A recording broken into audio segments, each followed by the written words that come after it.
Welcome back, everybody. This is Uhfgood, and we're kind of leaving off where we did the last time.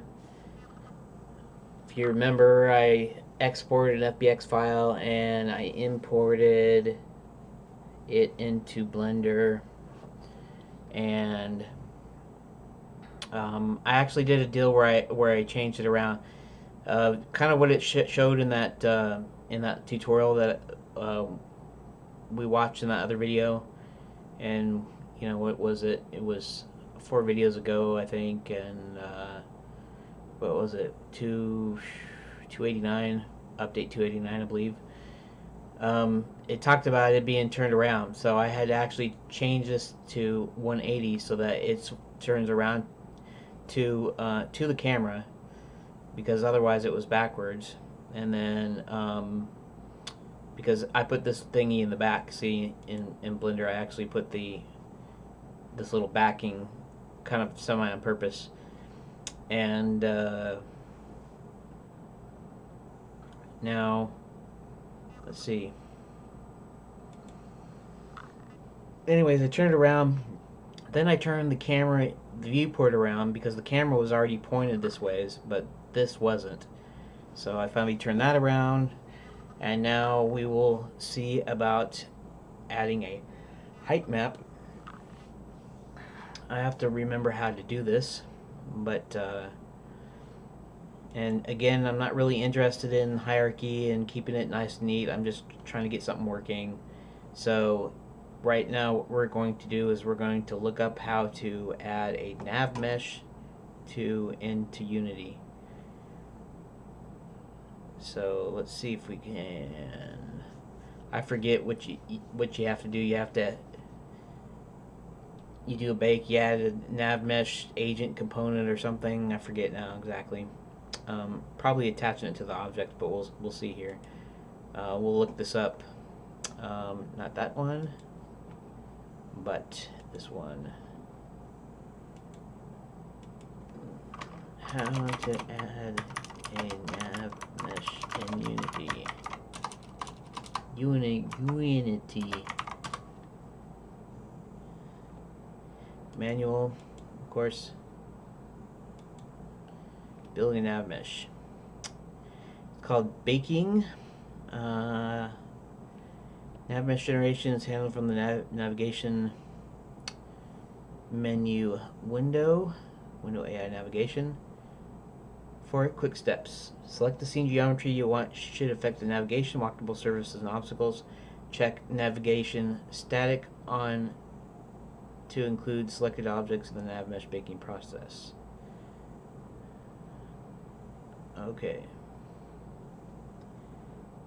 So, why does this thing always pop up when I'm in the middle of the...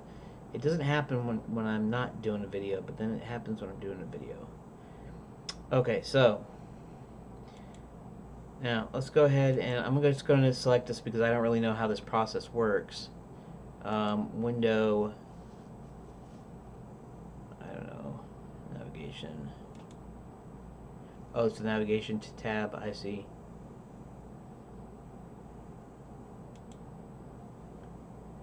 Huh. So, does that mean I can just hit bake? And I don't even care about the height, radius, or any of that thing. I just want to see if it works. So let's hit bake. Nothing happened, right?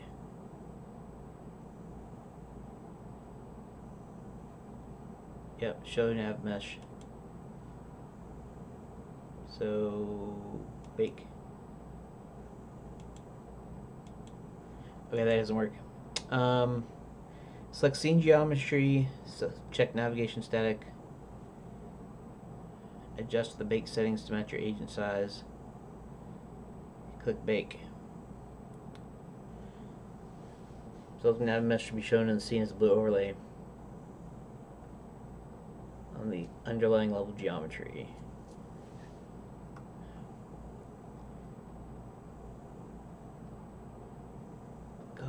Collects the render meshes and terrains of all game objects, which are marked. Okay, so I have to mark it as navigation static somewhere. I don't know if Oh. Let's see what happens when I...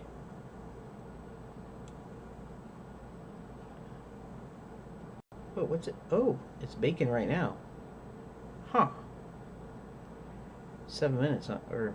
Okay, not 7 minutes. But... Let's go back to the... Huh. Auto generate lighting on. I just want to see if it does anything, which it may or may not do. But this seems a little bit more involved than Godot. Godot was fairly easy just to do it, and then, but then when I tried to do anything, so I don't know what happened here. I don't know what it did. I just hit static, and maybe it did something else. So what happens if I hit bake? Oh, there we go. That is awesome.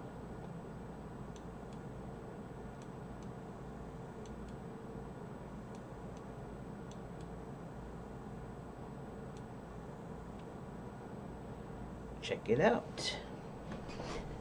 Of course, you can't navigate around these edges here. I wonder something here.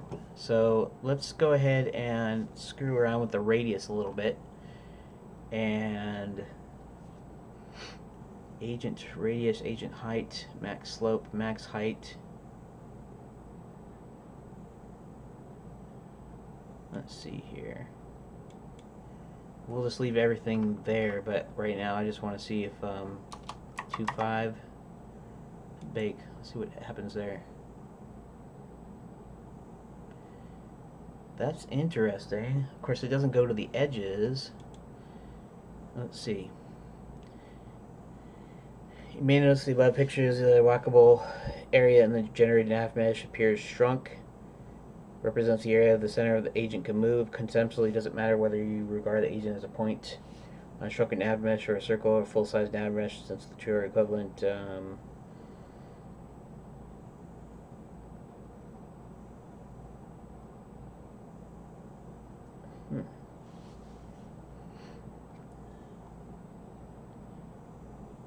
In addition to marking objects. Okay.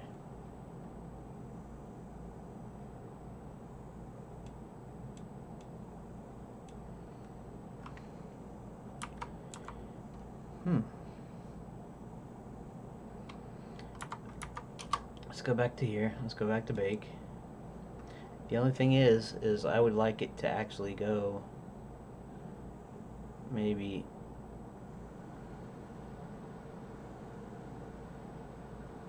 up to 0.5, that's why, huh?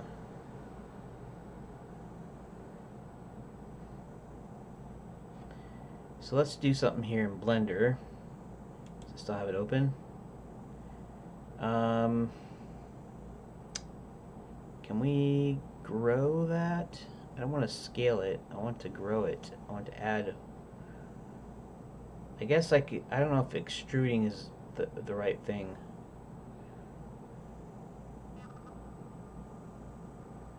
I want to enlarge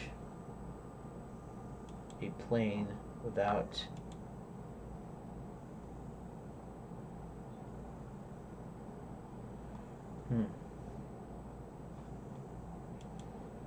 Let's see. How do I enlarge a plane without scaling it?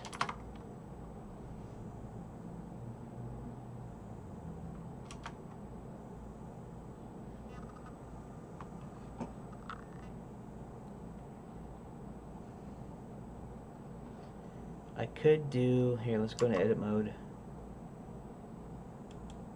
Hello, edit mode, thank you.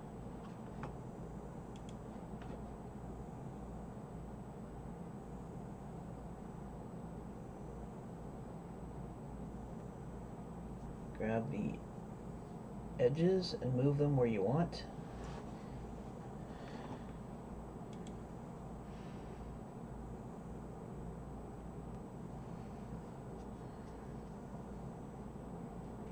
Could copy the faces.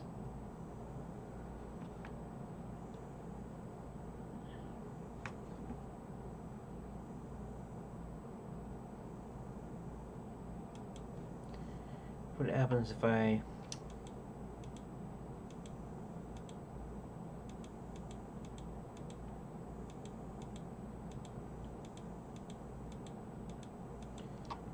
duplicated that?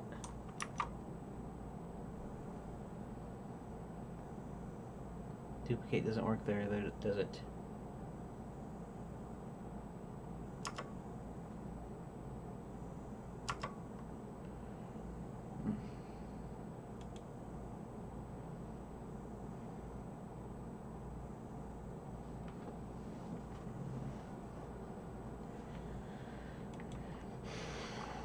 I have a plane that I subdivided, but now I need additional squares.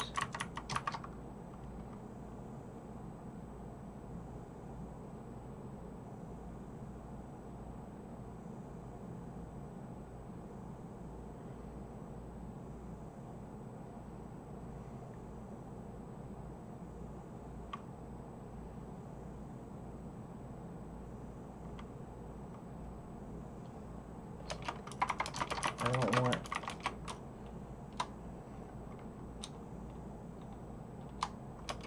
then I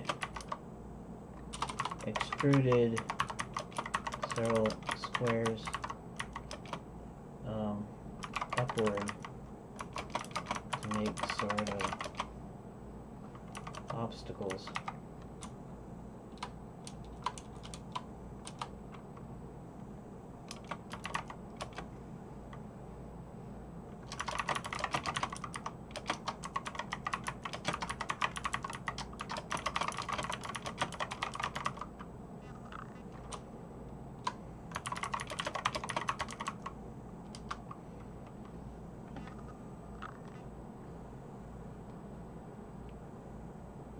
I see, let's do an edge, right? Well, right. I guess I can extrude edges, right? Okay. You know what? I'm gonna stop this here, reset, and I'm going to go ahead and cut it right here, and then I will see you in the next video.